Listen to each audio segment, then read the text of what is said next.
ટિકટોકની famous થયેલી કીર્તિ પટેલ ગુનાની દુનિયામાં વધુ જાણીતું નામ બનાવી ચૂકી છે.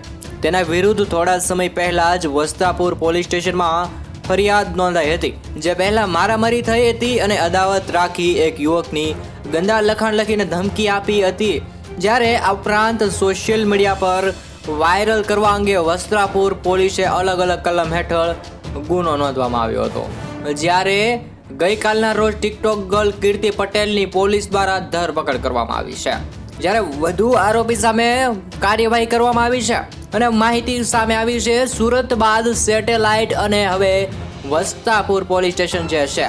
એમ કહેવાય કે સોશિયલ મીડિયામાં ગંદુ લખાણ લખી અને આવા ફોટા વાયરલ કરવાને લઈને વસ્ત્રાપુર પોલીસે ધરપકડ કરી છે. કીર્તિ પટેલ સામે ફરિયાદ નોંધાઈ છે. 2 મહિના પહેલા સેટેલાઇટમાં થયેલી મારામારી અદાવત રાખી વસ્ત્રાપુરની યુવતીની ધમકી આપીને તેના વિરુદ્ધ સેટેલાઇટ ગુનામાં સમાધાન કરવા બદલ અને કીર્તિ પટેલ અને ભરત ભરવાડ દ્વારા ફરિયાદને હેરાન કરવામાં આવતી હતી. આખરે યુવતીએ બંને વિરુદ્ધ વસ્ત્રાપુર પોલીસ સ્ટેશનમાં ગુનો દાખલ કરાવ્યો છે, જે બાદ પોલીસ તપાસ હાથ ધરી રહી છે.